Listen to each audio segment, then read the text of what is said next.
ലളിതാ സഹസ്രനാമത്തിൽ ഭഗവതിയെ അറിയണമെങ്കിൽ ശിവനായി തീരണമെന്ന് പറഞ്ഞു. അതെങ്ങനെ സാധിക്കും? എങ്ങനെ ശിവനായി തീരും? കാമത്തെ നിഗ്രഹിച്ചവൻ ആരോ അവൻ ശിവൻ. കാമം അതെന്താണ്? ആഗ്രഹം. ആഗ്രഹങ്ങളെ നിഗ്രഹിച്ചവനാരോ അവൻ ശിവൻ എന്നർത്ഥം.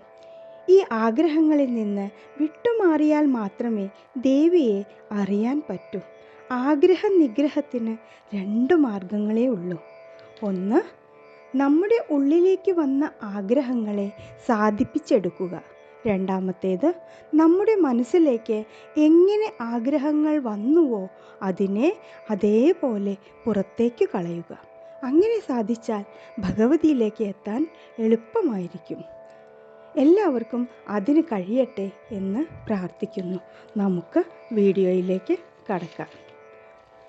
ഓം മഹാത്രിപുരസുന്ദര്യൈ നമഃ. എല്ലാവർക്കും ഭക്തി സാന്ദ്രത്തിലേക്ക് സ്വാഗതം. ഇന്ന് ഞാൻ ലളിതാ സഹസ്രനാമത്തിലെ 44 മുതൽ 48 വരെയുള്ള നാമങ്ങളുടെ അർത്ഥമാണ് പറയാൻ പോകുന്നത്. ശ്ലോകം.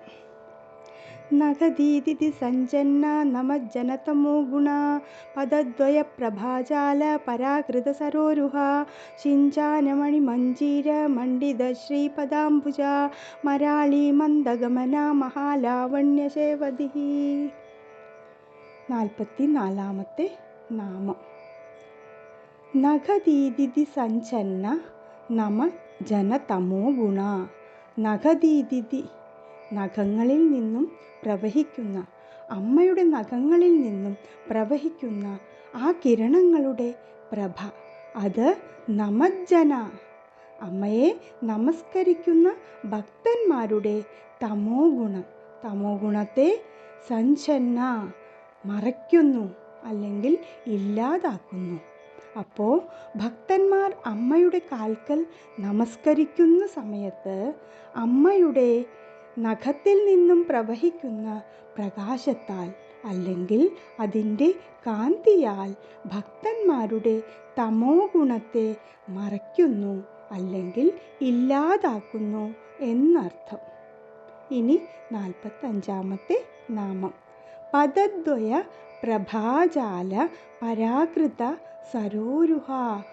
പദദ്വയം, അമ്മയുടെ 2 പാദങ്ങൾ, അതിൻ്റെ പ്രഭാജാലം, പ്രഭ, പ്രകാശത്താൽ, കാന്തിയാൽ, സരോരുഹം, താമര പോലും, പരാകൃതം, പരാജയപ്പെട്ടു പോകും. അത്രയും മൃദുലമായ കാന്തിയോടുകൂടിയ താമര പോലും പരാജയപ്പെട്ടു പോകുന്ന തിളങ്ങുന്ന കാലുകളോട് കൂടിയവൾ എന്നർത്ഥം. ഇനി 46 നാമം. ശിഞ്ചാനമണി മഞ്ജീര മണ്ഡിത ശ്രീ പദാംബുജ.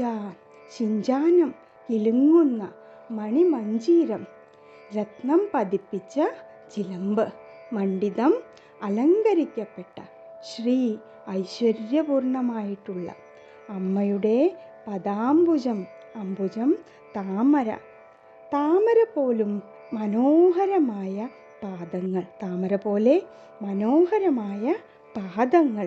അപ്പോൾ രത്നം പതിപ്പിച്ച കിലുങ്ങുന്ന ചിലമ്പിനാൽ അലങ്കരിക്കപ്പെട്ട ഐശ്വര്യപൂർണമായിട്ടുള്ള താമരപ്പൂവിനേക്കാളും മനോഹരമായിട്ടുള്ള പാദങ്ങളോട് കൂടിയവൾ എന്നർത്ഥം. ഇനി 47 നാമം.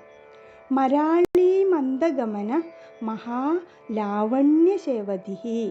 മരാളി മന്ദഗമനം, മരാളി, അരയന്നപ്പിട, അരയന്നത്തിൻ്റെ ഗമനം പോലെ മന്ദം മന്ദം സഞ്ചരിക്കുന്നവൾ, ഒന്നിനെക്കുറിച്ചും ചിന്തിക്കാതെ വളരെ പതുക്കെ പതുക്കെ പതുക്കെ ലോകത്തെ ആസ്വദിക്കുന്ന പോലെ, അരയന്ന നട എന്നൊക്കെ പറയുന്ന പോലെ ഒന്നിനും ധൃതിയില്ലാതെ മന്ദം മന്ദം ചലിക്കുന്നവൾ എന്നർത്ഥം.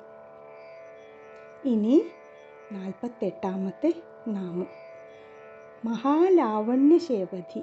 ശേവതി എന്നാൽ ഖജനാവ്, മഹാലാവണ്യത്തിൻ്റെ ഉത്കൃഷ്ടമായ, അത്യധികം മനോഹരമായ, അത്രയും സൗന്ദര്യത്തിൻ്റെ ഖജനാവ്, അത്രയും സൗന്ദര്യത്തോടു കൂടിയ അമ്മ. അപ്പോൾ അമ്മയുടെ ഓരോ ഭാഗത്തെയും വർണ്ണിച്ചു. ഇപ്പോൾ ആകെയുള്ള സൗന്ദര്യത്തെപ്പറ്റി പറയുന്നു. അമ്മയേക്കാൾ സുന്ദരിയായിട്ട് വേറെ ആരുമില്ല. സൗന്ദര്യത്തിൻ്റെ ഖജനാവാണ് ദേവി. മഹാത്രിപുര സുന്ദരിയാണ്. ആ സൗന്ദര്യത്തിൻ്റെ മുന്നിൽ ഒന്നിനെയും ഉപമിക്കാൻ കഴിയില്ല എന്നർത്ഥം. അമ്മയുടെ എല്ലാ ഭാഗങ്ങളുടെയും വർണ്ണനകൾ കഴിഞ്ഞു. ഇനി ദേവിയുടെ ഭാവങ്ങളെക്കുറിച്ചാണ് പറയാൻ പോകുന്നത്. അപ്പോൾ അടുത്ത വീഡിയോയിൽ ദേവിയുടെ ഭാവങ്ങളെക്കുറിച്ച് പറയുന്നു. എല്ലാവർക്കും നല്ലത് വരട്ടെ. ലോകാ സമസ്ത സുഖിനോ ഭവന്തു. ഓം ശിവശക്തിഐക്യരൂപിണ്യൈ നമഃ.